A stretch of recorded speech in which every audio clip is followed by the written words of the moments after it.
makosana tikatsatira bwinobwino zimene ayankhula mtsogoleri wa dziko a Profesa Arthur Peter Mutharika pa 19 October 2025 kumwambo uja wachikhalidwe umene umadziwika ndi mlakho wa lomwe. Pamenepo anazayankhula nkhani yokhuzana ndi skulu za sekondari zaulere. Tate ntionereko zimene ayankhula mtsogoleri amene kenako tipitizeni nkhani. Makolo kuyambira January 1st, school fees, secondary school, primary school, zikhala zaulere.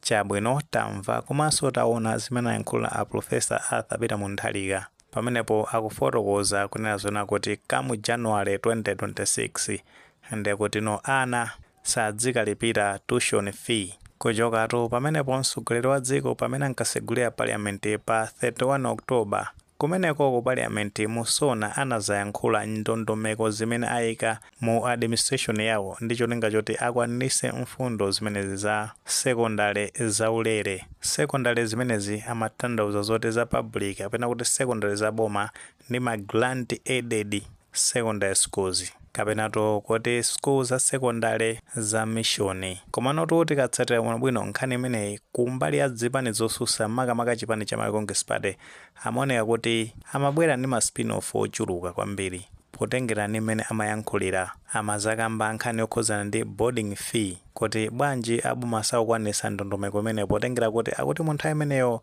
pamene ankapanga kampeni ankalonjeza za sekondari zaulere. Ndenotu zikuoneka kuti nkhani imeneyi kumbali ya chipani cha Malawi Congress Party ena mwa akuluakulu ku chipani chimenechi akuyikokabe nkhani yokhuzana ndi ma boarding fee. Mmodzi mwa iwo ndekuti ndi Zenowa Nkaka.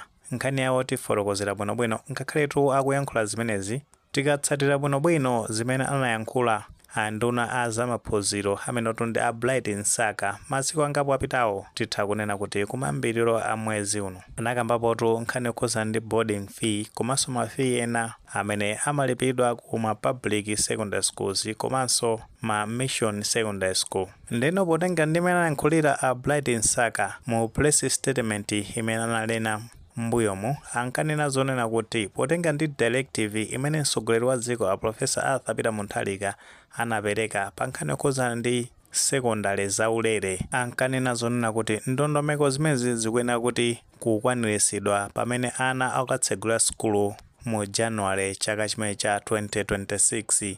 Nde pa ndondomeko zimenezo zimazafotokoza zonena kuti kumeneko ana asakafunsidwe school fees kapena kuti tuition fee kuchoka pamenepo kumakhala examination fee ndekuti anawo asakafunsidwe kumeneko kumakhalanso school development fund zonsezo ndekuti azipanga abolish kapena kuti azithetsa.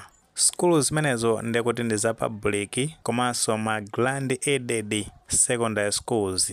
Tiyankhulepo momveka bwinobwino apa sanatanthauze kuti skulu za pure private amatanthauza kuti skulu zimene zili za boma sekondari za boma komanso za mission zimeneto zimatha kulandira thandizo kuchoka ku boma. Zitsanzo zake ndekuti kulili kuni secondary school ndipo bungwe limene lili ngati umbrella ya skulu zimenezi imene imadziwika zonena kuti Association of Christian Educators in Malawi kapena kunena zonena kuti ACEM anasimikiza za nkhani imeneyi kunena zoti skulu zawo ana kumeneko sazikalipira tuition fee, examination fee komanso school development fund. Ndipo executive director wa bungwe limene la ACEM amene ndi a Plasco Ntuwana anasimikiza za nkhani imeneyi kunena kuti analandira directive kuchoka ku Ministry of Education pa nkhani imeneyi. Kuchokatu pamenepo tinaona kuti panalinso communication kuchoka ku ministry imeneyi ya education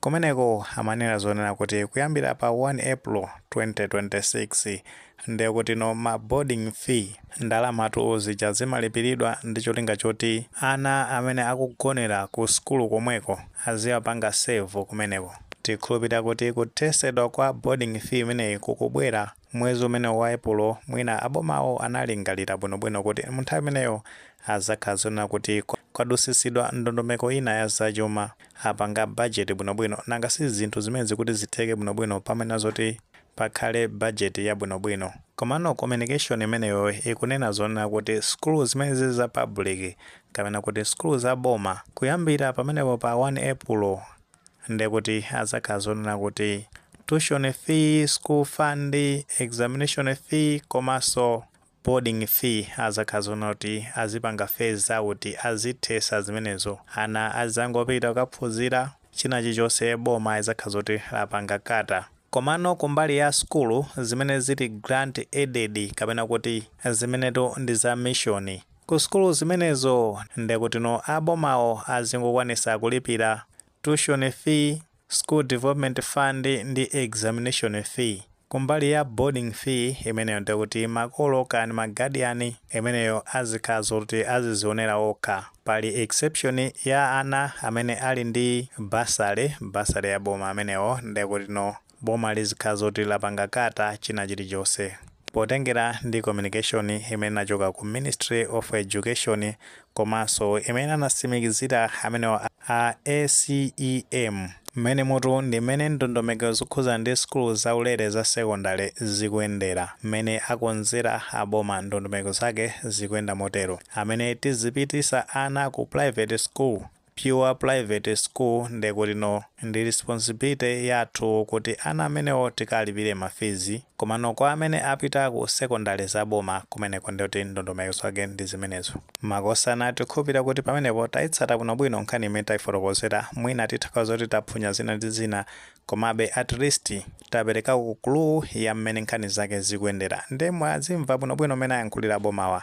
Komanoto azanowa nkaka monga amene tafotokozera kale akuti sakugwirizana ndi zimene abomawa akuchita. Akunena zonena kuti abomawa ananamiza mtundu wa Malawi kuti skulu zikhala zaulere za secondary komano amenewa akupanga zinthu zosiyana. Iwo atu uthenga umenewo apanga post pa tsamba la mchezo la Facebook ndeno chimene tingachite ife ndoti tingowerenga uthengawo. Of course aulemba mu Chingerezi ndetu uwerenga mmene aulembera kenako noti fotokozere bwinobwino kuti timalize nkhani. They said they would make secondary education free effective September 2025. They started changing goalposts. We now come to the reality. This is how it turns out. It's no longer free secondary education. Mwachidule angofotokoza kunena zona kuti pajatu ankanena kuti azapanga maphunziro a secondary aulere mu September 2025. Kenakoto anamba kusintha zochita. Pano tafika pachilungamo pamene zinthu zilili. Skulu zitu za secondary sizaulere. Ndeno mukaona post imene tayipanga touch imene kwenda pa skin panopo ayikapotu document imene ikuonesa zonena kuti yachoka ku secondary school ya Lilongwe Girls. Document imeneyo ikupita kwa makolo kwa fotokozera mmene communication ya boma ikuyendera. Akukambatu nkhani khuzana ndi boarding fee. Akunena zonena kuti kumeneko makolo kani maguardian akamapita ana apitise ndalama ya boarding fee yokwana 130,000 Malawi kwacha monga amene ananenera swaboma muja pamenepo initially amene zoti apereke ndalama yokwana 150,000 komano chifukwa chonoti aboma anazaperekaso communication yokhuzana ndi kuti pasamakhaleso development fund ndi chifukwa kuna zonoti akuchoserapo 20,000 ndi pamenepo akumaliza kuna zoti kwa makolo amene analipira kale ndalama yokwana 150,000 akwena zoti apange arrangements ndi cholinga choti akatenge ndalama imeneyoyo 20,000 yo anenaso pamenepo kuti pa exception yonena kuti kwa ana amene ali ndi basale amenewo sakwena kufosidwa ndalama zimene zoti alipire 130,000 Malawi kwacha ngati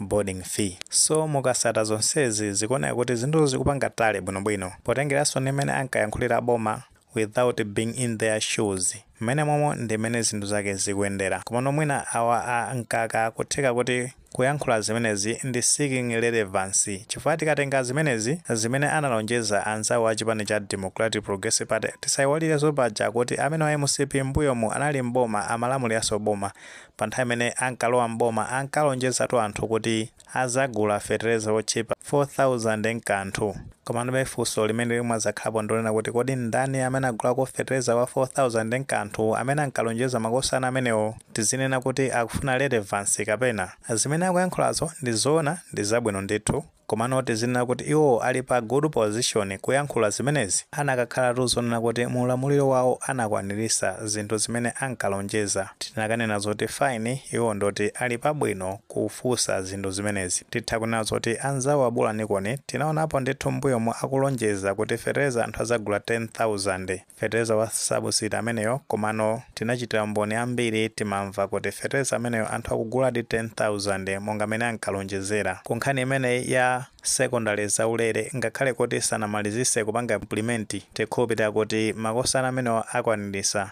Ngati sakwanirisa ndekuti noti zafusa kuti kodi nchifukwa chani sakukwanirisa zinthu zimene potengera kuti akhala kulonjeza pamene awa analonjezatu zambiri mu nthawi imeneja, komano ndi zingati zimene akwanirisa. 1 million job inatheka kapena mwinatu ndi relevance ka mwina poti ali kumbali yotsutsa. Sitikudziwa zoti zikuyenda motani, sitikudziwa zoti mwene maganizo pa nkhani imene. Ngati maganizo amene muli nawo makatu pamene tikuyankhula zona kuti no nkaka akutsutsatu ndondomeko imene aboma ayika yokhuzana ndi sukulu za sekondari zaulere. Akunenatu kuti abomawo anangowanamiza anthu sukulu sizaulere ku sekondari. Ngati maganizo amenewo alipo tifotokozeni comment section, koma tikamapereka tilemekezenso maganizo anzathu. Sayiwale kupanga like video imene komanso panga subscribe channel chimene cha Fox Malawi News 18 ndi cholinga choti nkhani zambiri zikamachitika ndi kuti zitha kutipeza mosavuta.